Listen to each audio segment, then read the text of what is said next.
네, 조금 전 전해드린 것처럼 경찰이 김경전 서울시 의원에 대해 전방위 수사를 벌이고 있습니다. 추가 의혹이 잇따르면서 언제쯤 신병 확보에 나설지 주목됩니다. 박성배 변호사와 관련 얘기 나눠보겠습니다. 어서 오십시오. 안녕하십니까? 네, 안녕하십니까. 자, 이번엔 강서구청장 출마를 위해서 공천헌금을 줬다는 의혹이 불거졌습니다. 황금 PC라고 하는 것을 경찰이 입수해서 포렌식까지 했다라고 하는데, 자, 김경 전 서울시 의원 밤샘 조사를 받았는데 어떤 부분을 물어봤을까요? 김 전 시의원이 장장 16시간에 걸친 밤샘 조사를 받았습니다. 조사 과정 내내 상당히 당혹스러웠을 것입니다. 자신이 직접 확인하기 어려운 황금 PC 내부에 보관된 자신의 통화 녹취가 여러모로 제시되었을 것이기 때문입니다. 무엇보다도 경찰이 황금 PC 속 통화 녹취 대부분을 디지털 포렌식을 완료한 상황이라고 합니다. 아직까지는 이 공천 헌금과 관련해서는 초기 수사 상황이지만 추후 추가 수사를 통해서 더 적극적인 수사가 이어질 가능성이 상당히 높습니다. 무엇보다 김 전 시의원이 양모 전 시의원과 민주당 지도부 A 의원에게 공천 로비를 시도하는 정황, 나아가 공천 헌금 제공 논의를 한 정황이 포착된 상황입니다.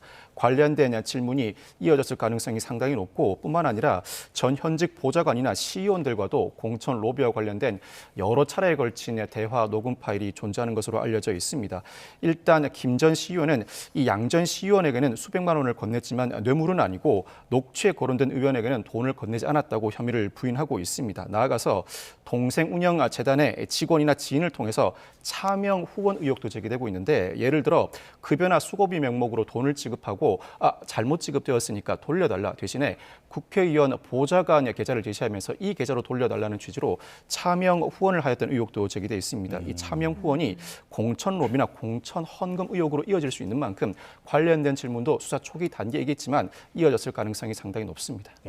이렇게 여러 의혹이 수면 위로 드러나면서 김 전 시의원에 대한 영장 신청 가능성도 거론이 되는데요. 어떻게 보시나요? 아직까지는 구속영장을 신청할 만큼 사건이 무르익지는 않았습니다. 그렇지만 영장 신청을 감행할 가능성이 상당히 높아 보입니다. 서울시의회 보좌관 PC를 이미 제출받아 이 내부에 보관된 여러 통화 녹음 파일을 토대로 수사가 진행되고 있습니다. 사실 김 전 시의원 입장에서는 당혹스러운 대목인데, 공천 헌금을 제공했다고 하더라도 향후 실제 공천이 이루어지지 않았을 경우를 대비해서 압박 용도로 관련된 녹음 파일을 보존해 왔던 것으로 보이고, 본인이 관련 녹음 파일을 스스로 보존할 수 있지만 보좌관에게 관련 녹음 파일을 보존하게 함으로써 절차의 용이성을 기했던 것으로 보입니다. 나아가서 사실 이 사건 강선우 의원과의 의혹이 불거졌을 때 수사가 진행되는 과정에서 김 전 시의원은 자신의 PC 한 대를 초기화하는 모습을 보이기도 했습니다. 그렇지만 이 서울시 의회가 보관하고 있는 이른바 황금 PC는 자신이 직접 관리하는 대상이 아닌 상황인 만큼 증거인멸을 시도하기는 상당히 어려웠던 것으로 보입니다. 혐의 사실이 사실임을 전제로 한다면 증거인멸 시도가 상당히 어려웠던 것으로 보이고, 그 내부에 보관된 각종 녹음 파일을 토대로 수사가 이어지는 만큼 상당히 당혹스러운 상황일 뿐만 아니라 초기 단계를 거치게 된다면 구속영장 신청은 자명한 수순으로 이어질 가능성이 상당히 높습니다. 예. 그런데 그 녹취록에 현역 의원들의 이름도 거론이 됐단 말이죠. 지금 보면 민주당 의원이 7명에서 8명 있는 것으로 알려져 있는데, 녹취 속에 등장한 인물들 모두 조사가 이루어져야겠죠? 모두 조사가 이루어져야 합니다. 일단 김성열 전 개혁신당 최고위원 참고인 조사가 이루어졌습니다. 김 전 최고위원은 당시 민주당 노웅래 의원의 보좌관이었는데, 전략 공천 결정 전의 상황을 바꿔야 한다면서 전략을 논의하거나 비용 문제를 논의하기도 한 정황이 포착되었습니다. 물론 김 전 최고위원은 당시 술을 마신 상태에서 전화 통화를 하였고 불법적 행동을 한 바는 없다고 주장하고 있습니다. 공천 로비 의혹은 무엇보다도 당시 누구에게 어떤 방식으로 접근할 것인지를 논의하는 대목에서 출발을 하게 됩니다. 금품 제공 논의가 이어졌다면 상당히 짙은 혐의가 추가될 가능성이 높고, 이 해당 시점 통화 당사자 실제 행위, 만약 이와 같은 대화가 이어졌다면 일방 당사자가 제3의 인물들과 접촉했을 가능성이 상당히 높습니다. 나아가서 자금 흐름을 포착해야 하는데, 직접 모르는 사람을 대면해서 돈을 전달하기는 상당히 어려운 만큼 친인척, 관련자, 보좌진, 당직자를 거치는 차명 후원 방식을 선택했을 가능성이 상당히 높습니다. 여러 인물들이 개입되어 있는 만큼 당시 돈을 전달하는 과정은 어려웠었겠지만, 여러 인물들 중에서 일부가 입을 열기 시작한다면 이 사건 수사는 물꼬를 틀 가능성도 배제하지 못합니다. 예. 그런데 2023년 강서구청장 출마가 결국에는 무산이 됐거든요. 녹음 파일에선 돈을 너무 많이 썼다, 아깝다 이런 얘기도 나오던데, 대가성만 입증이 된다면 실제 성사 여부와 상관없이 좀 처벌이 가능한가요? 사실 정가에서는 지자체 선출직이 국회의원 당협위원장에게 공천 로비를 실행하고 있다는 소문이 파다하긴 합니다. 구청장, 시의원, 구의원별로 공천 로비 금액이 정해져 있고 당선 가능성이 높은 지역에서는 그 2배로 그 시가가 뛴다는 소문까지 나오고 있는데 실제로 돈을 전달하지 않았다고 하더라도 처벌은 가능합니다. 일단 정치자금법이 정하지 않은 방법으로 정치자금을 후원하였다면 정치자금법 위반이고 공직선거법 위반, 즉 정당 공천 관련 금품 수수 혐의가 포착된다면 공직선거법 위반으로도 처벌이 가능합니다. 모두 다 실제로 돈이 전달되었음을 전제로 하는 것인데 다만 뇌물죄는 실제로 돈이 전달되지 않았다고 하더라도 충분히 처벌 가능합니다. 물론 뇌물죄는 직무 관련성과 대가 관계를 입증해야 하는 까다로운 요건이 도사리고 있지만 이 요건을 넘어서기만 한다면 실제 전달 상황뿐만 아니라 약속, 요구, 제공, 의사표시만으로도 처벌 가능하기 때문입니다. 그렇다면 받은 사람은 나는 전혀 모르는데 돈이 그냥 입금됐다 이런 식으로 주장을 한다면 그건 어떻게 됩니까? 그 경우에도 충분히 처벌이 가능합니다. 다만 그 전제는 뇌물죄의 적용을 전제로 하는 것인데 뇌물죄가 적용되기 위해서는 공직자로서 공천 관련 업무에 종사하는 인물에게 제공될 돈임을 입증해내야 합니다. 이와 같은 입증이 다소 어려운 측면이 있습니다만 이 정도 입증만 해낸다면 일방적인 전달이라고 하더라도 금품의 제공 의사 표시인 만큼 충분히 처벌 가능하고 경찰도 이와 같은 사정을 고려해서 어떤 혐의에는 실제로 돈이 전달되었고 어떤 혐의는 실제로 돈이 전달되지 않았지만 모두 다 각자 유형에 따라 범죄가 성립한다는 취지로 수사가 진행될 가능성이 상당히 높습니다. 예. 지금 이제 김경 전 의원이 다른 사람의 이름을 빌려서 쪼개기로 후원했다는 의혹도 나오고 있고 그리고 친동생의 회사를 통해서 차명으로 정치인들에게 후원을 했다라는 의혹이 나오고 있는데 이 공천 헌금뿐만이 아니라 각종 이권에 개입했을 가능성까지 나오더라고요. 이 이권 개입 의혹은 아직 서울시 감사 단계이지만 향후 수사로 이어져 각종 압수수색이 이어질 가능성이 상당히 높습니다. 김 전 시의원의 상임위가 교육위, 도시계획위, 문체위로 변경될 때마다 어머니, 동생이 대표로 재직한 회사 등이 서울시 산하기관의 사업을 수주해왔고 상임위가 변경될 때마다 이름을 변경하거나 목적을 추가한 정황이 포착되었습니다. 이 황금 PC에는 관련된 세무자료도 포착돼 있는데 세무사 시중은행에 김 전 시의원이 직접 접촉한 정황에 비춰보면 단순히 친인척 사업의 수주를 돕는 수준을 넘어서서 김 전 시의원이 직접 재산상 이익을 취득했다는 의혹도 충분히 제기 가능합니다. 이 사안 자체가 이해충돌방지법에 해당하고 물론 이해충돌방지법은 직무 수행 중 알게 된 비밀을 이용해야 한다는 상당히 엄격한 요건을 요구하는데 청탁금지법 위반에 해당할 소지도 상당히 많습니다. 부정청탁에 따른 직무수행을 금지하고 있는데 여기서 일컫는 부정청탁에 따른 직무수행 금지는 굳이 비밀을 요건으로 하지 않기 때문입니다. 아마 경찰이 사건을 넘겨받을 경우에는 당시 회사의 발빠른 행보뿐만 아니라 서울시 산하기관의 의사결정 과정과 혹시 외부로부터 압력이 전해졌는지 등 실무자들에 대한 폭넓은 조사가 이어질 가능성이 상당히 높습니다. 예.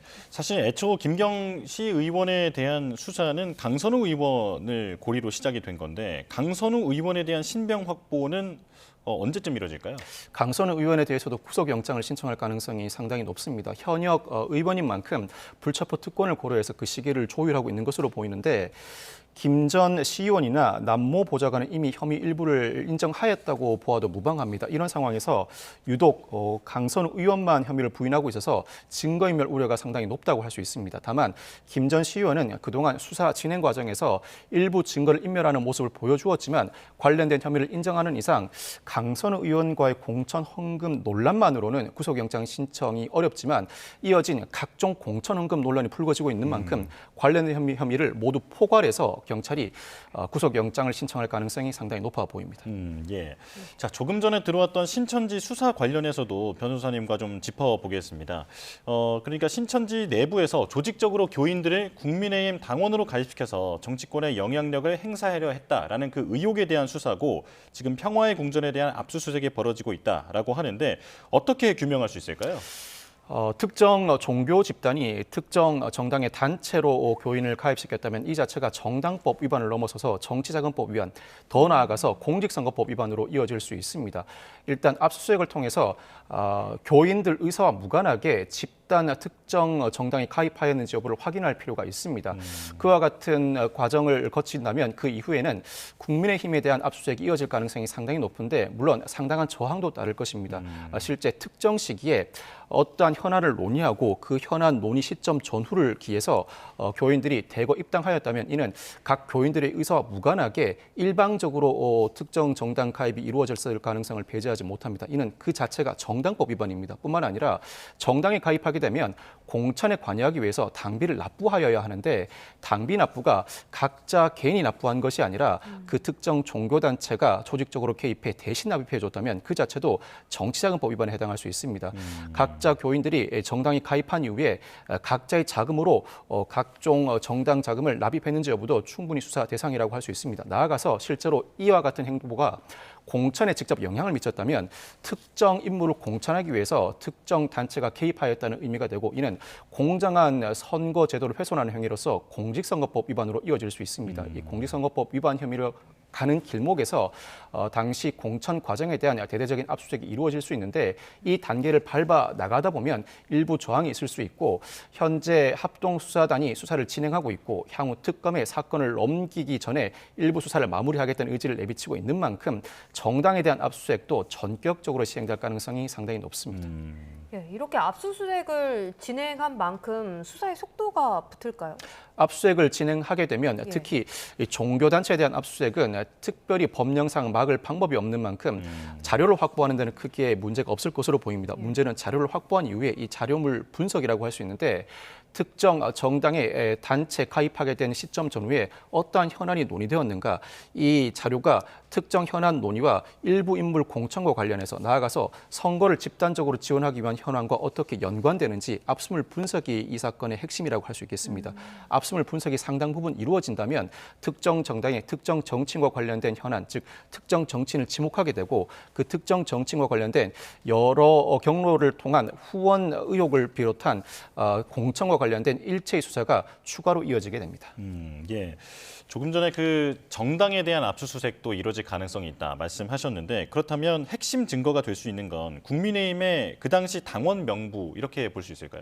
당원 명부일 뿐만 아니라 특정 시기에 대거 당원으로 가입했을 뿐만 아니라 각 당사자의 의사와 무관하고 나아가서 이와 같은 당원 명부가 대거 확보된 이후에 특정한 인물이 현안에 논의된 대로 그대로 공천이 이루어지거나 선거에 집단적으로 영향을 미쳤다는 정황이 포착된다면 충분히 정당법 위반 등을 논의해 볼 수 있습니다. 그렇지만 현재 야당은 야당 탄압 프레임을 내걸고 있고 실제로 여야 공히 공평한 수사가 이어지고 있는지 의문이 제기되고 있는 측면도 있습니다. 이와 같은 의혹을 불식시키기 위해서라도 합동수사본부가 여야 형평성에 어긋남이 없게 관련된 의혹을 충분히 수사하는 모습을 보여주어야 할 것이고 특검이 출범된다면 관련된 의혹을 모두 통합해서 수사를 이어나가게 될 터인데 특검이 더 이상 더 구체적인 수사를 할 필요가 없을 정도로 충분한 수사를 해내야 할 필요도 있습니다. 이와 같은 특정 종교단체나 특정 정당과 관련된 수사는 그 시기가 생명이라고 할 수 있습니다. 모두 다 일정한 의도 내지는 신념을 가지고 움직이는 단체인 만큼 어느 순간부터 협조를 거부하는 경우도 왕왕 실무상 목격할 수 있습니다. 예. 예, 이번에는 쿠팡 이야기로 넘어가 보겠습니다. 헤럴드 로저스 쿠팡 임시대표가 오늘로 경찰에 출석하는데요. 대규모 개인정보 유출 사건에 대해서 쿠팡이 내부 조사를 진행한 바 있는데 이 과정에서 증거를 인멸했다는 혐의를 받고 있습니다.